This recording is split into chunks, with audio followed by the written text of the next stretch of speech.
ప్రభునామమున మీకు అందరికీ శుభములు. యేసు క్రీస్తు వారి పేరిట బాప్తిస్మంలో సాక్ష్యం ఇచ్చిన ఐదుగురు సహోదరి సహోదరులను బట్టి కూడా దేవునికి ఎంతో వందనాలు చెల్లిస్తున్నాం. ఉదయం చెప్పినట్టుగా పరలోకంలో కూడా గొప్ప సంతోషము, ఎల్షద్దాయిలో కూడా సంతోషము. ఈ ఐదుగురు బాప్తిస్మ సాక్ష్యం ఇస్తుండగా ఎవరికి పెద్దగా సంతోషం లేదో వారి మీద చేయి చూపించండి. ఎందుకు సంతోషం లేదో కూడా మనం డిస్కస్ చేద్దాం. ఒక మీలో ఎవరికైనా వీళ్ళు సంతోషం లేకపోతేనే సరే, ఓకే, సంతోషం లేదు కదా, మంచిది, వెరీ గుడ్. మీతో తర్వాత మాట్లాడతాం. సరే, బాప్తిస్మం అనగా ఏమిటి అనే ఇప్పుడు చివరి క్షణాలలో దాని గురించి పెద్దగా తెలుసుకొని అక్కర్లే. కానీ ఆ సత్యము అంటే బాప్తిస్మం అనగా ఏమిటో అనే అగ్రాహ్యము లేకుండా ప్రభువులో లేక ఈ బాప్తిస్మలో పాల్పొందడం సరైనది కాదు. సరే, ఇప్పుడు ఐదుగురే కదా బాప్తిస్మం తీసుకునేది, అందరికీ ఎందుకు?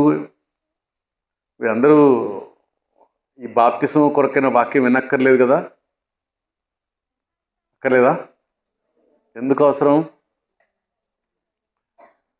బాప్తిస్మం తీసుకునేవారు సరైన నిర్ణయం తీసుకున్నారా లేదా? బాప్తిస్మం సాక్షి ఇచ్చే ముందుగా వారి యొక్క తీర్మానం సరిగా ఉందా లేదా వారు పరీక్షించుకుంటారు. బాప్తిస్మం తీసుకోకుండా మిగిలిన వారు బాప్తిస్మం ఇచ్చే వారికి సాక్షులుగా ఉంటారు. అంటే మనందరం కూడా వారికి సాక్షులుగా ఉంటాం. నీటి బాప్తిస్మం ముందు సాక్ష్యం ఇచ్చేవారికి, ఆత్మ యందు సాక్ష్యం ఇచ్చేవారికి, అగ్ని యందు సాక్ష్యం ఇచ్చేవారికి, మిగిలిన వారందరూ కూడా సాక్షులుగా ఉంటారు. కాబట్టి మిగిలిన వారి యొక్క బాధ్యత ఏమిటంటే, ఈ చిన్నపిల్లలు తప్ప మిగిలిన యవనస్తులు, పెద్దలు అందరూ కూడా బాప్తిస్మం తీసుకుపోయే ఆ ఐదుగురు సహోదరి సహోదరుల కొరకు మీరు ప్రార్థన చేయాలి. సంఘ విశ్వాసులుగా, ఎల్షద్దాయి సంఘానికి చెందిన వారుగా మన బాధ్యత అది. మనము వారికి ప్రార్థనలో ఎత్తుపట్టుకురాలి. మన ప్రార్థనలో వారిని జాగ్రత్తగా కాపాడుకున్నారు. వారంతట వారు తమను తాము కాపాడుకోగలిగే శక్తి పొందు వరకు వారికి మీ ప్రార్థనలు పైన మేఘముగా వారిని కవర్ చేయాలి. దేవుని యొక్క హస్తముల కింద భద్రపరచబడినట్లుగా మీరు చేతులేసి వారిని దేవుని యొక్క కాపుదలలో ఉన్నట్లుగా ప్రార్థన చేస్తుండండి. బాప్తిస్మం కొరకైన 2 మాటలు చదువుకుంటాం రండి. అపోస్తులైన పౌలు రోమీలకు రాసినటువంటి పత్రిక 6వ అధ్యాయం.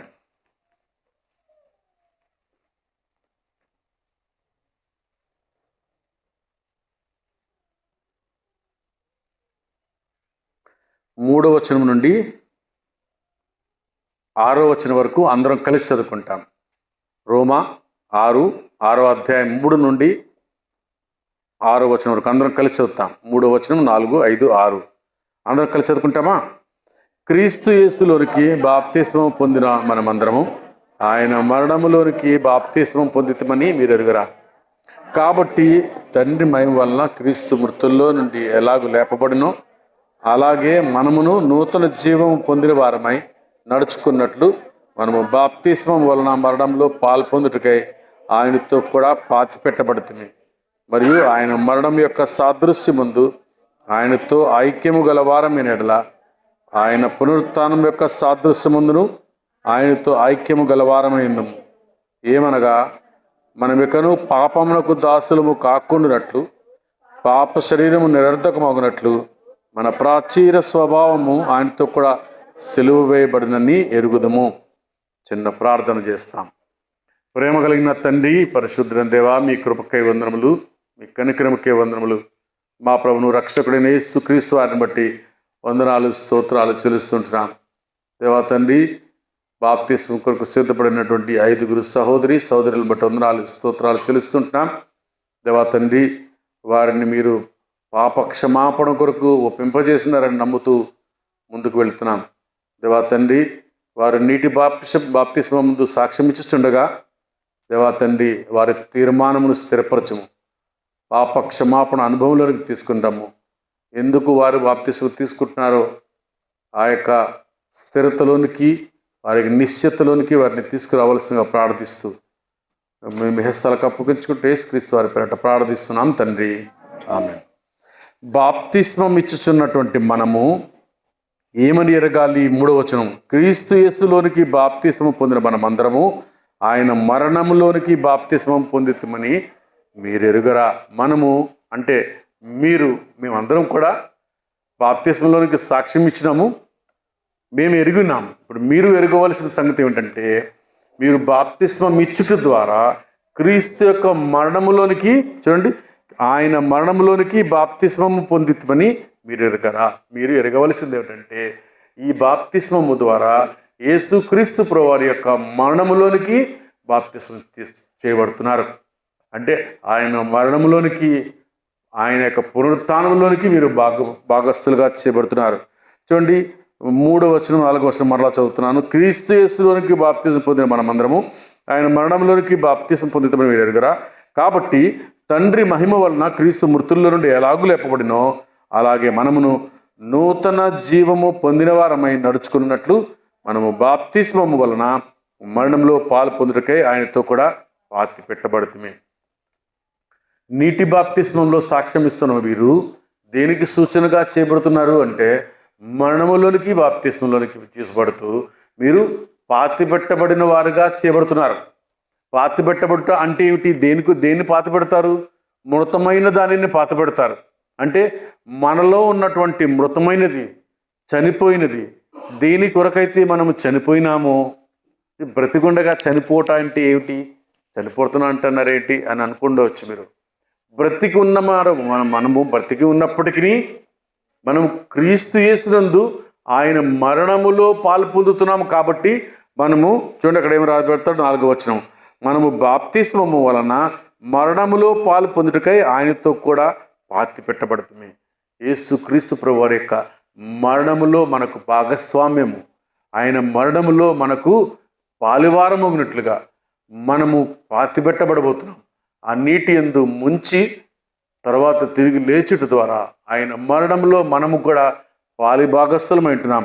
ఆయన మరణంలోనికి బాప్తిస్మం పొందుతూ ఆయన నూతన జీవం, చూడండి 4వ వచనం 2వ భాగం, మనము నూతన జీవము పొందిన వారమై నడుచుకున్నట్లు, అంటే మీరు అందులోంచి ముంచబడి తిరిగి పైకి లేచిన తర్వాత ఆ క్షణమును లేపబడిన క్షణం నుండి మీరు నూతనమైన జీవము కలిగిన వారు, నూతనమైన ఆత్మ కలిగిన వారు, నూతనమైన స్వభావం కలిగిన వారు, నూతనమైన నిబంధన కలిగిన వారు, నూతనమైన హృదయము కలిగిన వారు, నూతనమైన జన్మము కలిగిన వారు.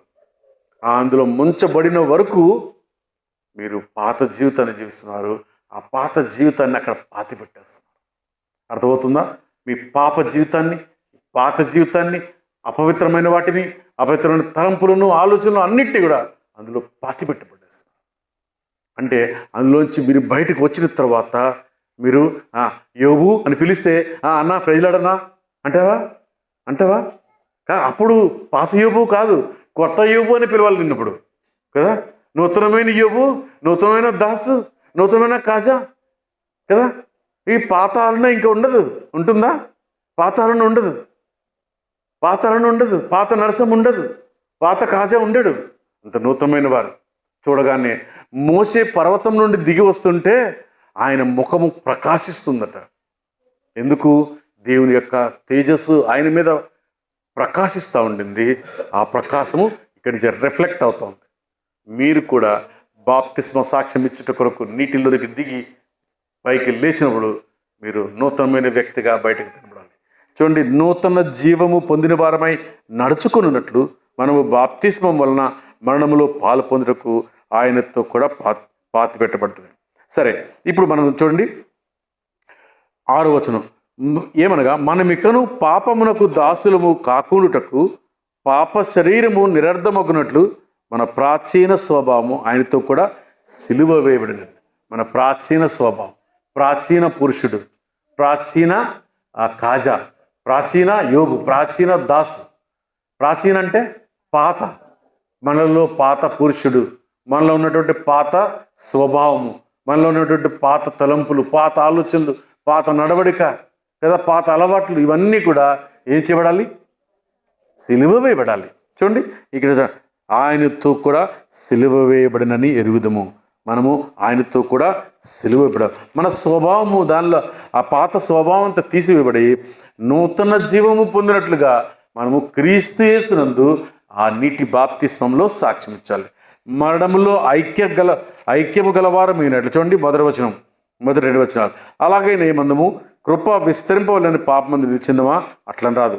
పాపము విషయమై చనిపోయి మనము ఇక మీదట ఎలాగో దానిలో జీవించదాం అంటే పాప విషయంలో ఇక చనిపోయినాం, అందులో మునిగి తిరిగి లేచిన తర్వాత ఇంకా మరలా వెనక చూసినట్టయితే మనకి పాపము కనపడకూడదు, పాపమును మనము గుర్తుపట్టకూడదు. పాపపు తలంపులు, పాప ఆలోచనలు అన్నీ కూడా మృతమైనవి. అక్కడ మనం వాటిని పాతి పెట్టేశాం. ఇప్పుడు ఆ పాత స్వభావం మనలో వెతికిన కనపడకూడదు. ఒకవేళ మన హృదయంలో మన తలంపులు కానీ, మన ఆలోచనలు కానీ, మన హృదయంలో కానీ ఏ కోసాన పాపము కనపడకూడదు. అందుకొరకే మనము ఆ బాప్తిస్మమందు పాలు పొందుతున్నాం. ఆ 8వ వచనం చూడండి. 8వ వచనం, మనము క్రీస్తుతో కూడా చనిపోయినడలా మృతులలో నుండి లేచిన క్రీస్తు ఇకను చనిపోడనియు మరణమునకు ఇకను ఆయన మీద ప్రభుత్వం లేదనియు ఎరిగి ఆయనతో కూడా జీవించడం. అంటే బాప్తిస్మమందు సాక్ష్యం ఇచ్చి దానిలో బయటకు వచ్చిన తర్వాత ఇకను జీవించేవాడను నేను కాను. ఎవరు జీవించేది? నేను జీవించేవాడు కాదు. ఈ జీవితం నాది కాదు, ఈ శరీరము నాది కాదు, ఈ యొక్క ఆలోచనలు, ఈ తలంపులు ఇవన్నీ నావి కావు కదా. ఒక యవనస్తుడు ఉన్నాడు. ఒక యవనస్తుడు యేసు ప్రభు దగ్గరికి పరిగెత్తుకుంటూ వచ్చాడంట. పరుగున యేసుప్రభు అట్లా పోతా ఉన్నాడు. పోతుంటే శిష్యులు ఉన్నారు, చాలామంది ఆయన వెంబడిస్తున్నారు. ఎక్కడి నుంచి వెనక నుంచి వేరే గలీలోంచి వచ్చి పరుగున వచ్చి ఆయన వద్ద మోకరిలిచ్చినాడట. ఇలా మోకరించి, యేసుప్రభు సద్బోధకుడా, నిత్య జీవనకు వారసుగా ఉన్నట్టు నేను ఏం చేయాలి అని అడిగాడంట. చెప్పాడు ఆయన, ఆజ్ఞలు అన్నీ ఉన్నాయి కదా, అన్నీ పాటించమని. అప్పుడు ఆయన అంటాడు, నేను బాల్యం నుండి వీటన్నిటినీ అనుసరించుచున్నాను అని చెప్పాడు.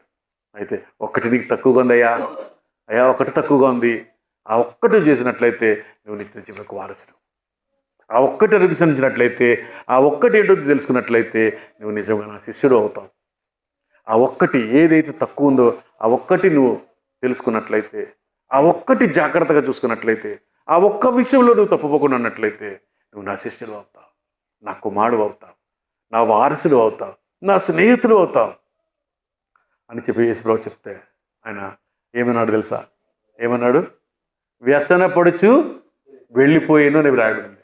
అంటే తిట్టుకుంటూ, అరే ఎట్లా సాధ్యమవుతుంది, ఇన్ని చేస్తా ఉన్నాను నేను, దొంగిలి వద్దని చెప్పాడు, దొంగిలించంలే, వ్యభిచరించొద్దన్నాడు, వ్యభిచరించడంలే, అబద్ధం చెప్పొద్దన్నాడు, అబద్ధం చెప్పడంలే, పొరుగుని ఏది ఆశించొద్దన్నాడు, ఇవన్నీ చేస్తూనే ఉన్నా కదా, ఆ ఒక్కటి తక్కువైతే అట్లనే వదిలేస్తారా అని వ్యసన పడుతూ దుఃఖిస్తూ కుళ్ళుకుంటాడని చెప్తారండి వాళ్ళు, కుళ్ళిపోతాడరా అంటారు కదా, అట్లా కుళ్ళుకుంటూ మనసులో దుఃఖిస్తూ వెళ్ళిపోయినాడంట.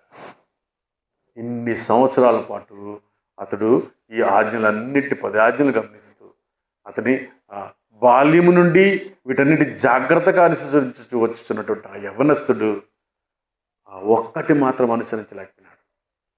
ప్రియమైన సోదరుడా, సోదరి, నీవు నేను కూడా ఈ దేవుని కుమారుడిగా చేయబడాలంటే ఆ ఒక్కటి కూడా మనం తప్పిపోకూడదు. ఆ ఒక్క విషయంలోనే మనం జాగ్రత్తగా ఉండాలి. ఏ విషయంలో దేవుడు నాకు చూపిస్తున్నాడో, సోదరుడా, సోదరి, ఆ ఒక్కటి విషయంలో నువ్వు జాగ్రత్తగా ఉండు అని చెప్పినట్లయితే ఆ ఒక్క విషయంలో కూడా జాగ్రత్తగా ఉండాలి. లేకపోయినట్లయితే మనం కూడా నిత్య జీవంలో పాలు పొందుటకు అర్హులము కాకుండా పోతాం. అర్థం చేసుకుంటున్నారా? కాబట్టి ఆ ఒక్క విషయంలోనే, ఏంటి ఆ ఒక్క విషయం? నీకు కలిగినవన్నీ బీదలకు ఇచ్చి నువ్వు నన్ను వెంబడించు అన్నాడు. అతనికి ఏమర్థమైంది? నీ ఆస్తి మొత్తం అమ్మేసి నువ్వు చేతికి పెట్టుకున్న ఉంగరాలు, మెడలో పెట్టుకున్నవి, కాళ్ళకు పెట్టుకున్నవి, చేతులకు పెట్టుకున్నవి, ముక్కుకు పెట్టుకున్నవి, చెవులకు పెట్టుకున్నవి అన్నీ అమ్మేసి అంటున్నాడు. ఎట్లా ఇంత కష్టపడినాను నేను, 30-40 సంవత్సరాలు కష్టపడి సంపాదించి అన్నీ కొనుక్కోబెట్టుకుంటే ఎన్ని అమ్మేయమంటున్నాడు? అట్లా ఆలోచించినాడు. కానీ యేసుప్రభు ఏం చెప్పాడు? నన్ను వెంబడించమని చెప్పాడు. అది కనపడలేదు నాకు, అది అర్థం కాలే కదా. దేవుడు ఏం చెప్తున్నాడంటే కదా, మనకి అర్థమవునట్లుగా కాదు దేవుని వాక్యాన్ని అర్థం చేసుకోవడం. దేవుడు చెప్పినట్లుగా, దేవుడు కోరుకున్నట్లుగా అర్థం చేసుకోవాలి. దేవుడు నేనుండి నన్ను ఏం కోరుకుంటున్నాడు? నా కుమారుడు నన్ను వెంబడించు అంటే, ప్రభా నేను ఇప్పుడే వస్తాను ఇదిగో అని చెప్పి. నువ్వు చేతుకున్న ఉంగరాల గురించి, జేబులో ఉన్నటువంటి డబ్బు గురించి కాదు నువ్వు ఆలోచించాల్సింది. నా ప్రభు నన్ను పిలుస్తున్నాడు, నా ప్రభు నన్ను వెంబడించబడుతున్నాడు, అది నువ్వు అర్థం చేసుకోవాలి. ఏ విధంగా నన్ను వెంబడించాలి, ఏ విధంగా వెంబడించాలి అది తర్వాత మెల్లగా నేర్చుకో. ప్రభువు వెంబడించు, ఆయన పక్కన నిలబడు, నడుచుకు వెళ్ళు. ఏమైనా డౌట్లు ఉంటే అప్పుడు అడుగు ఆయన పక్క నుండి ఆయన నీకున్న అనుమానాలన్నీ తీర్చుకో. అంతే తప్ప వ్యసనపడుచు వెళ్ళిపోయి అయ్యే ఎట్లా సాధ్యమవుతుంది, ఉన్నదంతా అమ్ముకొని వెళ్ళిపోమంటే ఎట్లా? అది కాదు. దేవుడు నీ నుండి కోరుకునేది ఒక్కటి. ఆ ఒక్కటి యేసు ప్రభువుకి దూరంగా నువ్వు ఉంచినట్లయితే నువ్వు మన కుమారుడుగా ఉండలేవు. అందుకొరకే ఇక్కడ అంటాడు చూడండి, అందుకొరకు 9వ వచనం, మృతులలో నుండి క్రీస్తు లేచి జీవించుచున్నాడు కనుక. చూడండి, మృతులలో నుండి లేచిన క్రీస్తు ఇకను చనిపోడనియు మరణమునకును ఇకను ఆయన మీద ప్రభుత్వం లేదని ఎరిగి ఆయనతో కూడా జీవించుదమని నమ్ముచున్నాం. బాప్తీసం తీసుకునడం అంటే అది పాపము విషయంలో మనము చనిపోయిన వారము, ఇంకా పరిశుద్ధత విషయంలో జీవించే వారము. లోకము విషయంలో మనము చనిపోయిన వారము, దేవుని విషయంలో జీవించుతున్నాం. అర్థం చేసుకుంటున్నారా? బాప్తిస్మంలో సాక్ష్యం ఇచ్చడం అంటే ఏదో నీటిలో ముగ్గి లేచి వెళ్ళిపోయి కొత్త బట్టలు వేసుకొని వెళ్ళి వాగ్దానం ఇస్తారు, అది తీసుకొని వెళ్ళిపోవడం అది కాదు. బాప్తిసం అంటే జీవితం మారాలి, ఆలోచనలు మారాలి, తలంపులు మారాలి, నడవడిక మారాలి, మీ మాటలు మారాలి, మీ ఆలోచనలు మారాలి. లోకము విషయంలో మీరు చనిపోయిన వారుగా ఉండాలి. లోకం వైపు నుంచి చూసినట్లయితే మనలో ఒక శవం, ఒక మృతదేహం కనపడాలి. పరిశుద్ధత విషయంలో, దేవుని విషయంలో చూస్తే జీవించే వారంగా, వెలుగుచున్న వారంగా, యేసుక్రీస్తు ప్రభువారి యొక్క తేజో మహిమ మనలో ప్రకాశించుచున్నట్లుగా కనపడాలి. అది వ్యత్యాసం లోకస్తులకును మనకు కదా. ఏదో సాధారణంగా క్రైస్తవులుగా జీవించేస్తాంలే, చర్చి ఉంది కాబట్టి ఆదివారం వెళ్ళి ఒక 2 పాటలు పాడిస్తాం, అది కాదు క్రైస్తవ జీవితం అంటే. క్రైస్తవత్వం అంటే క్రీస్తును కలిగి ఉండుట, క్రీస్తును పోలి ఉండుట, క్రీస్తును ధరించుకుని ఉండుట, పరిశుద్ధతను కలిగి ఉండుట, పరిశుద్ధతను ధరించుకునుట. మాటలలో పరిశుద్ధత, చూపులలో పరిశుద్ధత, నడకలో పరిశుద్ధత కలిగి ఉండాలి. అది బాప్తిస్మం యొక్క ముఖ్య ఉద్దేశము, అవసరం. కేవలము నామకార్థ క్రైస్తవులుగా ఉండుట కొరకు కాదు దేవుడు నిన్ను పిలుచుకుంటా. సహోదరుడా, కాజా, దేవుడు నిన్ను ప్రేమిస్తున్నాడు. దాసు నిన్ను ప్రేమిస్తున్నాడు. దేవుడు యోబు, దేవుడు నిన్ను ప్రేమిస్తున్నాడు. సహోదరి, మిమ్మల్ని దేవుడు ప్రేమిస్తున్నాడు. సాధారణమైన మానవుల వలె, యాదృచ్ఛికమైన యాంత్రికమైన క్రైస్తవుల వలె ఉండాలని కాదు దేవుడు నేను కోరుకునేది. ఏం కోరుతున్నాడు? కొలస్సీలు రాసిన పత్రిక 2వ అధ్యాయం 12వ వచనం, బాప్తిస్మం ముందు ఆయనతో కూడా పాతిపెట్టబడి వారు. చూడండి, మాట చదవండి. కొలస్సీలు రాసిన పత్రిక 2వ అధ్యాయం 12వ వచనం.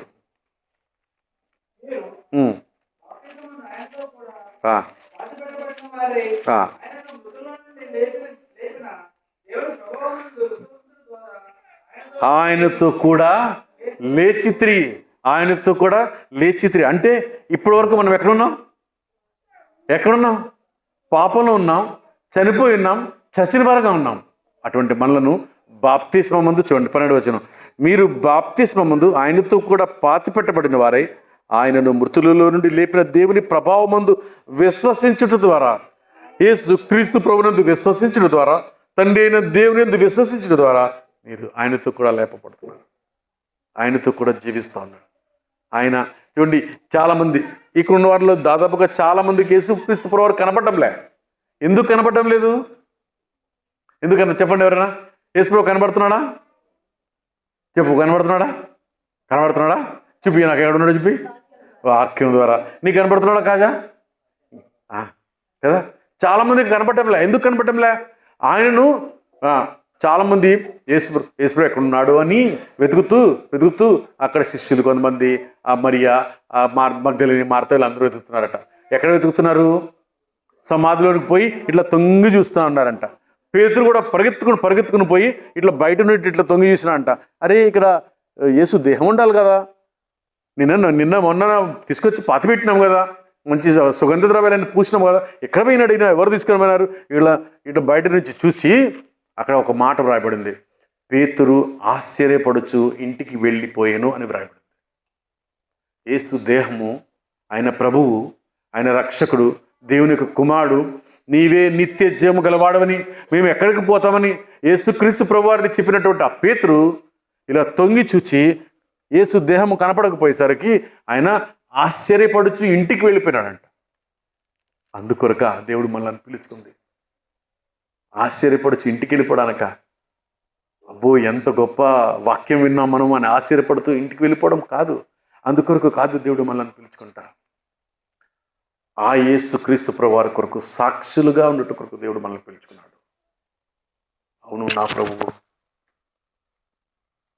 నన్ను రక్షించాడు. అవును, నా ప్రభువు నా పాపను క్షమించాడు. ఆయన నా ప్రభువు నా కొరకు రక్తము కార్చాడు. ఆ రక్తం వల్ల నన్ను నీతిమంతుడుగా చేశాడు, యథార్థవంతులుగా చేశాడు, పరిశుద్ధులుగా చేశాడు అని నువ్వు సాక్ష్యం ఇచ్చుట కొరకు దేవుని చేత పిలువబడిన. అర్థం చేసుకుంటున్నారా? దేవుడు నిన్ను నన్ను ఎందుకు ఏర్పరచుకున్నాడంటే దేవుని కొరకు సాక్షులుగా జీవించుట కొరకు. ఆయన చనిపోయి పాతిపెట్టబడి తిరిగి లేచాడు. నేను కూడా నా పాపం వలన, అపరాధం వల్ల చచ్చిన పడగా నేనుండగా, నేను కూడా పాతిపెట్టబడిన స్థితిలో ఉండగా నన్ను నా దేవుడు తిరిగి లేపాడు. నేను ఆయన లేచి జీవించినట్టుగా నేను కూడా ఆయన యందు జీవిస్తున్నాను అని సాక్ష్యం ఇచ్చినట్లుగా దేవుడు నిన్ను ఏర్పరుచుకున్నాడు, మనందరిని ఏర్పరుచుకున్నాడు. ఇక మీదట జీవించినది నీవు కాదు, అందున్నటువంటి క్రీస్తు కదా. ఆ విధమైనటువంటి జీవితం జీవించుటకు, ఆ విధమైనటువంటి సాక్ష్యం చెప్పినట్లుగా దేవుడు మనల్ని కోరుతున్నాడు. ఇంకొక మాట చదువుతామా? పేతురు రాసిన మొదటి పత్రిక చూడండి, బాప్తిస్మము ఇప్పుడు మిమ్మల్ని రక్షించుచున్నది అంట. పేతురు రాసిన మొదటి పత్రిక 3వ అధ్యాయం 21వ వచనం. మొదటి పేతురు 3వ అధ్యాయం 21వ వచనం. దానికి సాదృశ్యమైన బాప్తిస్మము ఇప్పుడు మిమ్మల్ని రక్షించుచున్నది, అదేదనగా శరీర మాలిన్యము తీసివేయట కాదు కానీ యేసుక్రీస్తు పునరుత్థాన మూలముగా దేవుని విషయమైన నిర్మలమైన మనస్సాక్షినిచ్చు ప్రత్యుత్తరమే. మీరు బాప్తిస్మంలో సాక్ష్యం ఇచ్చుట అంటే మీరు అక్కడ చూడం శరీర మాలిన్యము తీసివేయట కొరకు కాదు. చూడండి, మనం ఉదయాన్నే స్నానం చేస్తాం కదా, ఉదయాన్నే స్నానం ఏం చేస్తాం? సబ్బు పెట్టి చక్క మంచిగా రుద్దుకొని శుభ్రం చేసుకుంటే ఎందుకు? శరీర మాలిన్యము తీసుకువేట కొరకు. కానీ ఈ నీటిలో బాప్తిస్మం ఇచ్చేది శరీర మాలిన్యం తీసివేట కొరకు కాదు. చూడండి, ఇక్కడ ఏమంటాడు? శరీర మాలిన్యం తీసివేట కొరకు కాదు కానీ యేసుక్రీస్తు పునరుత్థాన మూలముగా దేవుని విషయంలో నిర్మలమైన మనస్సాక్షినిచ్చుటకు. దాని అర్థం ఏమిటంటే, నీటి బాప్తిస్మం ముందు సాక్ష్యం ఇచ్చుచున్న మీరు ఆ నీటి నుండి బయటకు వచ్చిన వెంటనే మీకు నిర్మలమైన మనస్సాక్షిని ఇవ్వబడుతుంది. నిర్మలమైన మనస్సాక్షి అంటే ఎటువంటి మచ్చ డాగు లేనటువంటి మనస్సాక్షి, ఎటువంటి క్రోధము, కోపము, అల్లరితో కూడిన ఆటపాటలు, అపవిత్రత, చెడు తలంపులు, చెడు అలవాట్లు, ఇటువంటి ఏమీ లేనటువంటి ఒక నిర్మలమైనటువంటి మనస్సాక్షి మీకు ఇవ్వబడుతుంది. మీరు నీటిలోంచి బయటకు వచ్చిన తర్వాత ఏ పాపం ఎరిగినటువంటి పిల్లలు ఉంటారు చూడు, ఈ పిల్లలు ఉంటారు కదా, వాళ్ళకి పాపం అంటే ఏమిటి తెలియదు, భయం అంటే ఏమిటి తెలియదు, లేక అపవిత్రత అంటే ఏమి తెలియదు వాళ్ళకి. అందుకొరకే అక్కడ 18వ అధ్యాయంలో ఒక స్వార్థలు అంటాడు, మీరు చిన్నపిల్లల వంటి వారు కావాలని ఆయన కోరుతున్నాడు. మనకు కూడా నిర్మలమైన మనస్సాక్షి, నీకు నాకు ఒక స్వచ్ఛమైన మనస్సాక్షిని ఇస్తాడు. ఆ నీటిలోంచి బయటకు రాగానే మీరు నిర్మలమైన మనస్సాక్షి కలిగిన వారిగా పెట్టుకొస్తారు.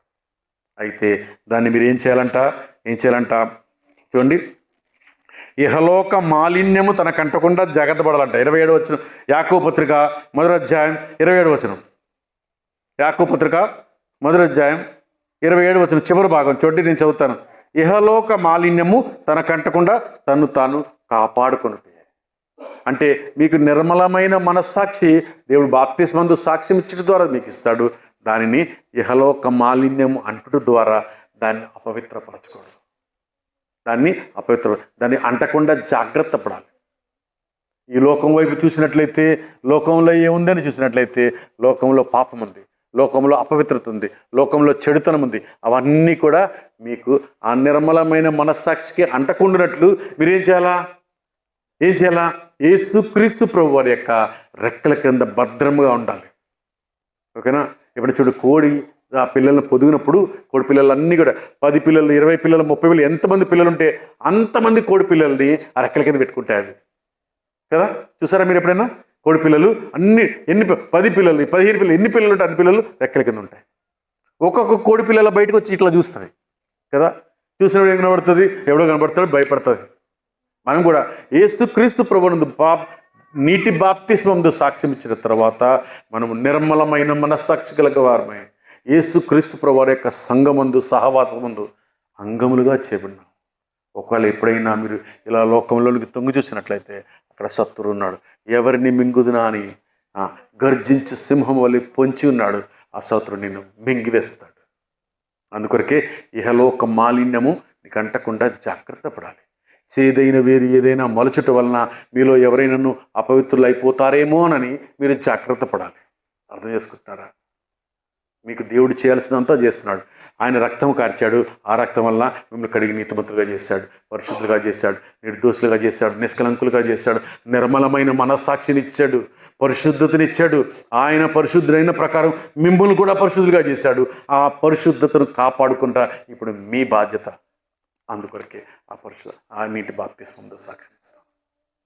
ప్రియమైన సహోదరుడా, సహోదరి, యేసుక్రీస్తు ప్రభువారి ద్వారా ఇప్పుడు మీరు నీతిమంతులుగా, యథార్థవంతులుగా, పరిశుద్ధులుగా, నిర్దోషులుగా, నిష్కలంకులుగా, నిర్మలమైన మనస్సాక్షి కలిగిన వారుగా, స్వచ్ఛమైన మనస్సాక్షి కలిగిన వారుగా, పరిశుద్ధాత్మ యందు నిలుచుచున్న వారుగా ఇక్కడ తీర్చబడుతున్నారు.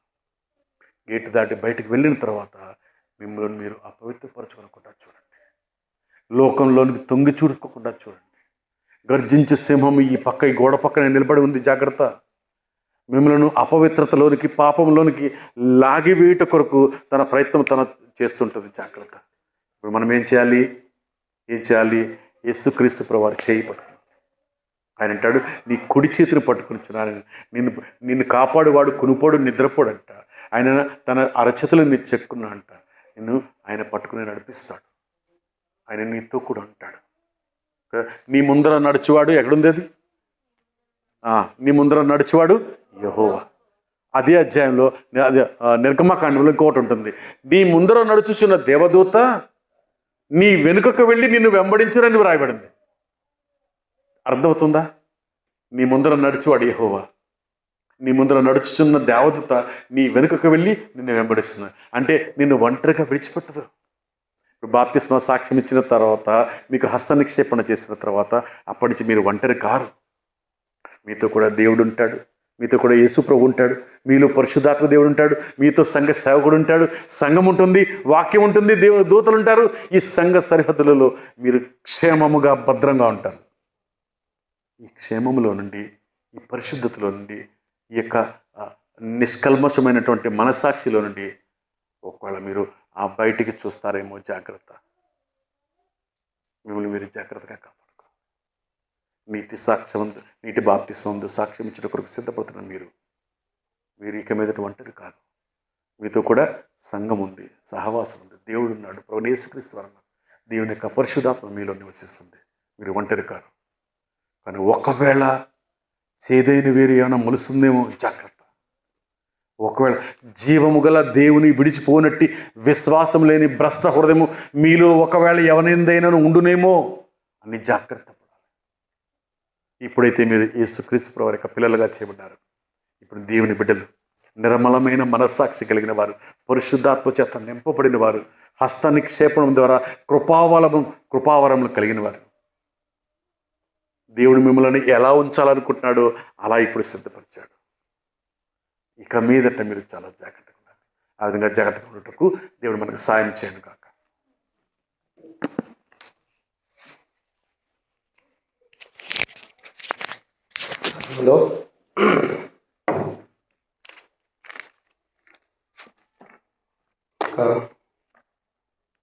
ఏవైనా బలహీనతలు కనబడుతుంటే సరి చేసుకోవాలని వాక్య తెలుగులో మాట్లాడుతున్నప్పుడే సరి చేసుకోవాలి.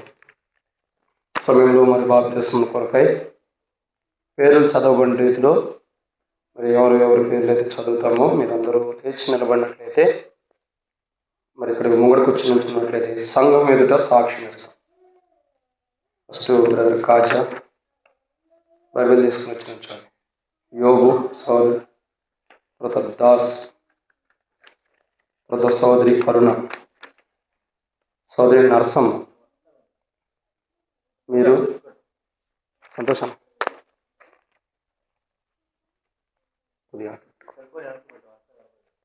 మీరిద్దరు అటు తిరిగి నుంచండి. ఇక్కడ నుంచి ఇక్కడ ఉండండి. మీరు ఎట్లా లైన్లో నుంచి అటువైపు పక్కరండి.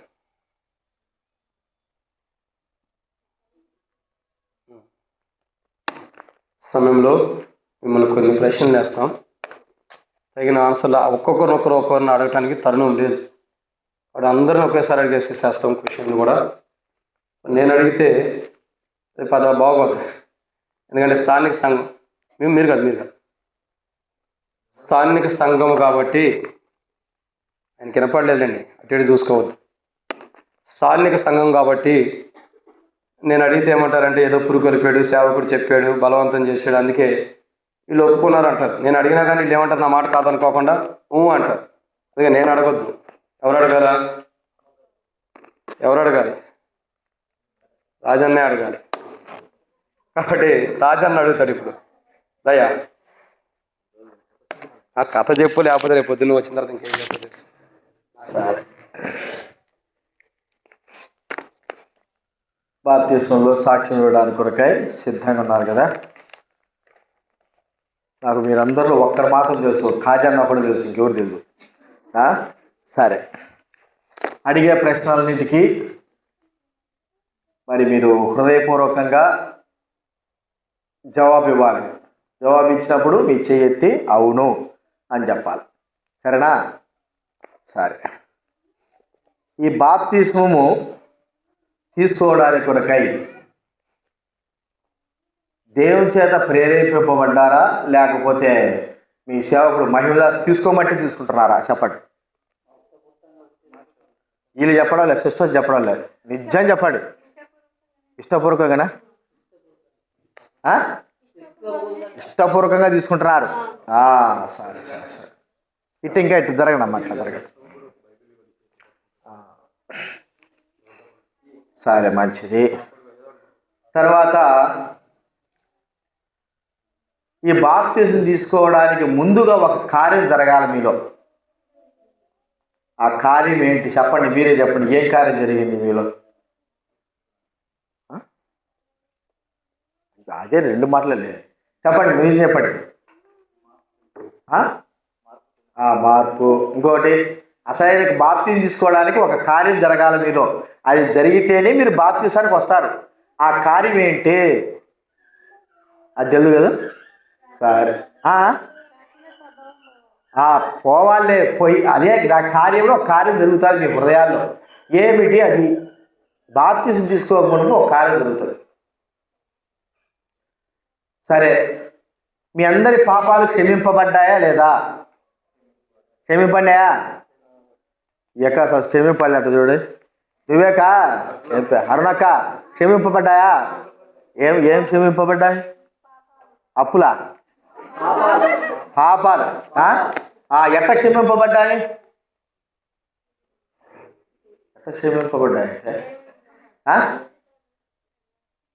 మీరు ఎందుకు చెప్తారు?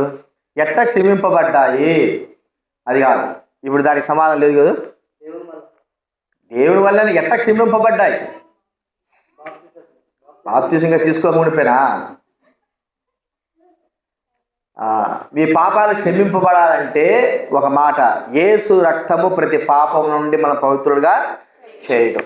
కాబట్టి మీరు యేసు ప్రభు దగ్గర నా ప్రభువా నా పాపాలు క్షమించి అడిగారా? ఏది అడిగారంటే చెట్టు గట్టి చెప్పండి. అడిగారా సిస్టర్స్?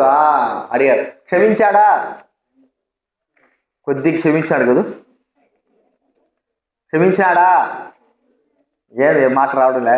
కొద్దిగా క్షమించాడా? అంతా క్షమించాడా? కొద్దిగా క్షమించాడు కదా. అది ఇటు చెప్పాలి, ఇటు చెప్పలేరు. పూర్తిగా క్షమించినాడు కదా. సరే, తర్వాత మీ పాత అలవాట్లు ఇప్పుడే చెప్పాడు కదా, నవీన స్వభావము నూతన స్వభావము. పాత అలవాట్లు పోయినాయేలే కాజన్న చెప్పు, నిజం చెప్పు. పోయినాయా? మొన్న ఒక బాప్తిజం తీసుకుంటా అంటే ఒక ఆయన ముంచితే జోబిలో వచ్చి సుట్టలేసింది పైకి. మన తర్వాత నీ ఇష్టం ఏం లేస్తుందో చూసుకో. సుట్టలేసిందంటే ఆయన ఏంటి నువ్వు బాప్తిజం తీసుకున్న తర్వాత ఇంకా నీకు ఈ సుట్ట అట్టే ఉందంటే, అదే సార్ అందుకే ఇప్పుడు పోతుంది కొట్టుకోపోతుంది అన్నాడు. నిజంగానే పోయినాయా మీ పాపాలు? ఏం దాసు నిజం చెప్పు, నీ పాపాలు పోయినాయా? మనసు మార్చబడిందా? మనసు మార్చుకున్నావా? సరే. ఇంకా ఏమైనా తాగుడు అలవాట్లు, బీడీల అలవాట్లు, పాపం అలవాట్లు ఏమైనా కొంతైనా ఉన్నాయా? అన్నీ విడిచిపెట్టి వీళ్ళిద్దరు చెప్పడం లే అసలుకి. వీళ్ళు ఎవరు? మీరిద్దరు నిజం చెప్పాలా? మీరు ముగ్గురు కాదులే, ఇది వీళ్ళిద్దరు చెప్పడం లే. వీళ్ళిద్దరు యోబు విడిచిపెట్టావా లేదా? స్నేహితులు రేపే వస్తారు, రేపు పోదాం రా కోటలు తీసుకొద్దాం ఒక్కసారి అన్నారు. పోతావా? రేపే వస్తారు వాళ్ళు స్నేహితులు. చెప్పు, వదిలిపెడతావా లేకపోతే వెంటనే పోతావా? వదిలిపెట్టేసినావా ఇంకా పెట్టాలా? వదిలిపెట్టాము, అర్థమైందా? ఇక మళ్ళా పాపపు జోలికి మేము పోమని చెప్పాలి. తర్వాత మీకు బాప్తిజం తీసుకునే ముందు ఈ పేపర్ నింపలేదు కాబట్టి చెప్పాలి. ఎవరి మీదైనా కక్షలు, క్రోధాలు, ద్వేషాలు, అసూయలు ఏమైనా ఉన్నాయా? లేవా? కక్షలు, క్రోధాలు, ద్వేషాలు లేనిటోడు ఎవడు లేడు.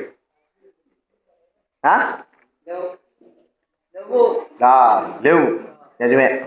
కానీ ఒకవేళ ఉన్నాయనుకో ఏం చేయాలా?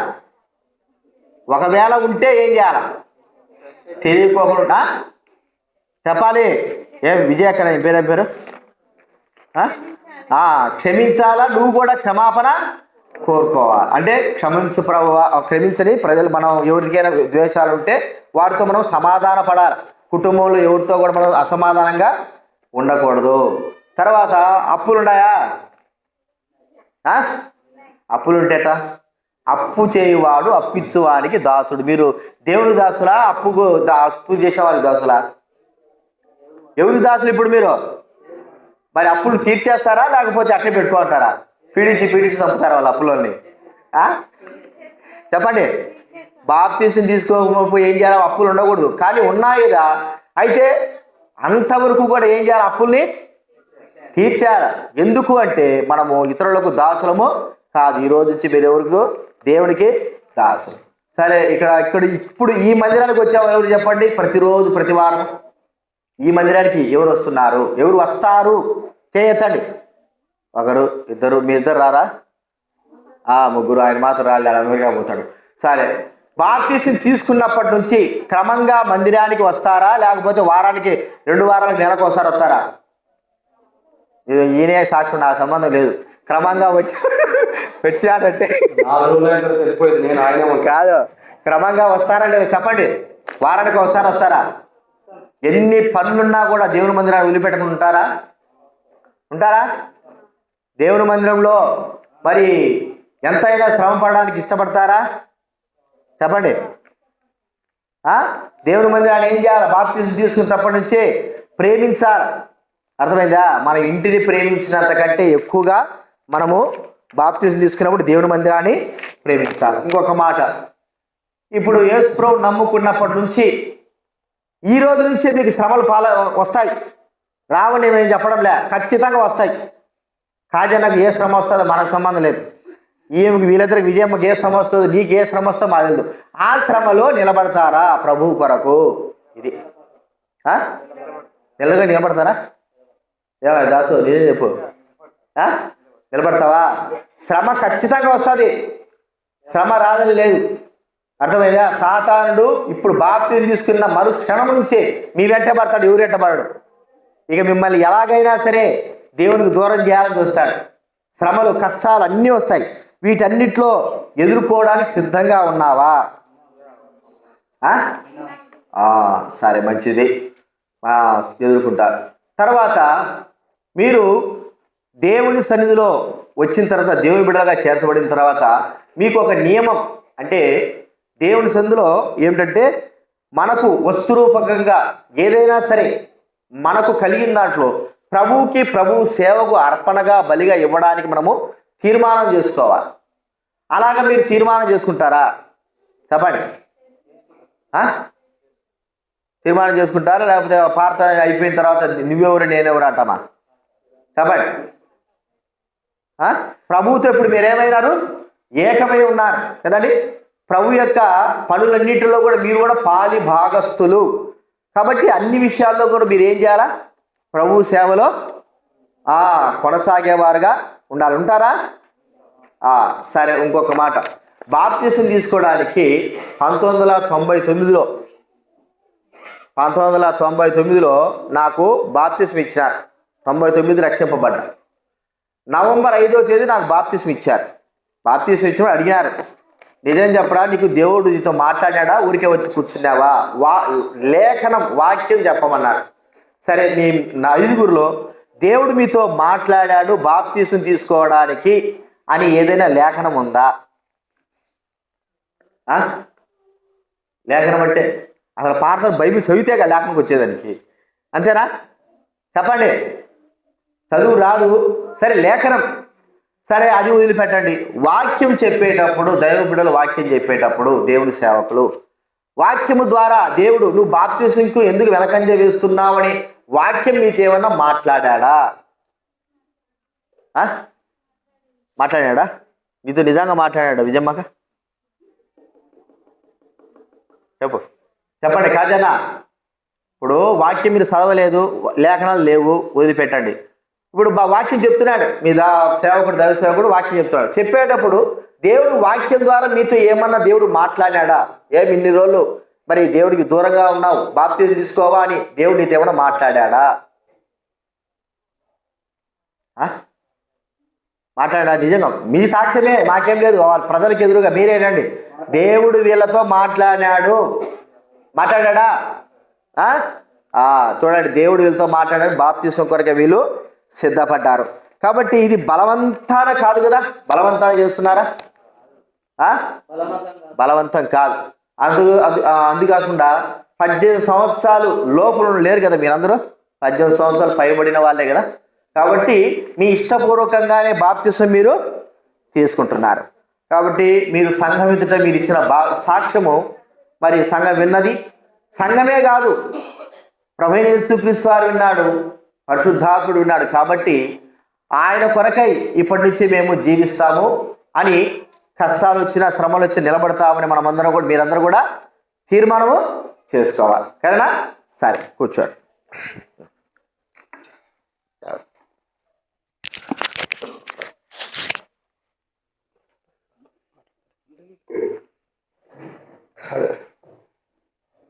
అన్నీ పోయినాయి బాధపడిపోతున్నాడు పాపం కాజాన. తెచ్చుకుందిలే అన్న మళ్ళీ తర్వాత. తెచ్చుకుంటావా వద్దా? అన్నీ పోయి నేను బాధపడుతున్నాడు పాపం. కుటుంబం పోలా, అందరం మన దగ్గర ఉన్నాం, బంధువులు స్నేహితులు అందరూ ఉండాలి. మన ప్రాచీన స్వభావం పోయిందంతే. సరే, ఈ సమయంలో మీరు ఇచ్చిన సాక్ష్యాన్ని బట్టి ఈ యొక్క బాప్తిసం ఫామ్స్లో ఎవరెవరైతే మీరు సైన్ చేస్తూ వచ్చారో అటువంటి మీకు మీ ఇష్టపూర్వకంగా మీరు బాప్తిసం తీసుకుంటున్నట్టుగా మీరు లిఖితపూర్వకంగా రాసి ఇచ్చారు. కాబట్టి మీ కొరకు ప్రభువు నామమును బట్టి వందనములు. మీకు ఈ రీతిలో మరి బాప్తిస కార్యక్రమం అనేది ఇప్పుడు ఈ సమయంలో ఆరంభించబడి ఒక్కొక్క పేరు చదువుతారు. చదివిన పేర్ల ప్రకారం ఒక్కొక్కరు వచ్చినట్టయితే బాప్తిసం అనేది ఇవ్వబడుతుంది. సో పేర్లు చదివేది విషయంలో వాడి పేర్లు అనేది చదువుతారు. చదివిన పేర్లు ఒక్కొక్కరు రండి. ఫస్ట్ మందిరంలో బాప్తిసం, కొత్త బాప్తిసం టైంకి ఫస్ట్ బాప్తిసం నాకు ఇవ్వండి అందరూ నా మీద పడితే మీరందరూ నాకు ఇస్తారు బాప్తిసం. కాబట్టి నేను మీ ద్వారా తీసుకోవడానికి రాలా, మీకు ఇవ్వడానికి వచ్చా. కాబట్టి చదివిన పేర్లు మాత్రమే రండి. రాజన్న మాట అడిగాడు, మీ అందరు అప్పులు తీరిపోయినాయా? తీరపోతే రేపు రాజన్నే కడతాడు. సరే, కొంతమంది నవ్వు వచ్చింది, కొంతమంది నవ్వడానికి కూడా బాగా ఉంటారు. కాబట్టి ఒక దూతి కొట్టబట్టేది, ఒక దూతి కట్టబోతేది. సరే, లేచినట్లయితే బాప్తిస్మాలకు వెళ్తాం. ఈ సమయంలో బాప్తిస్మాలు అన్నవి ఇవ్వబడుతూ వస్తాయి. ప్రార్థన చేసుకుంటాం. వాక్యం అయిపోయింది. ప్రార్థన చేసుకుందాము. పరలోకమందుల తండ్రి, మీకు స్తోత్రాలు. వాక్యం ఫలింపజేశారు, మీకు స్తోత్రాలు చెల్లిస్తుంటున్నాం. ఉదయాలు ఇంకనూ వారి ఉదయాలు లోతైన కార్యం జరిగించండి. బాప్తిస్మం తీసుకున్న వారు ప్రభా, ఎవరైతే వారి పేర్లు ఇచ్చారో వారు సాక్ష్యంగా సంఘమిత్రులు కూడా సాక్ష్యం చెప్పారు. అందరు బట్టి స్తోత్రాలు. వారికి బాప్తిస్మిస్తుండగా కనికరించండి, వారిని మీరు కాపాడండి. సంఘానికి ప్రభా మీరు బలపరిచి వాడుకోవాల్సి మనం చేస్తుంటున్నాం. ఫలింపు చేయవలసి మనం చేస్తూ యేసునామమున ప్రార్థిస్తున్నాం తండ్రి. సభలో బాప్తిస్మం కార్యక్రమానికి వెళ్తాం. మనం లేచినట్లయితే బాప్తిస్మం దగ్గరికి వెళ్తాం. ట్యాంక్ దగ్గర బాప్తిస్మాలు ఇవ్వబడతాయి.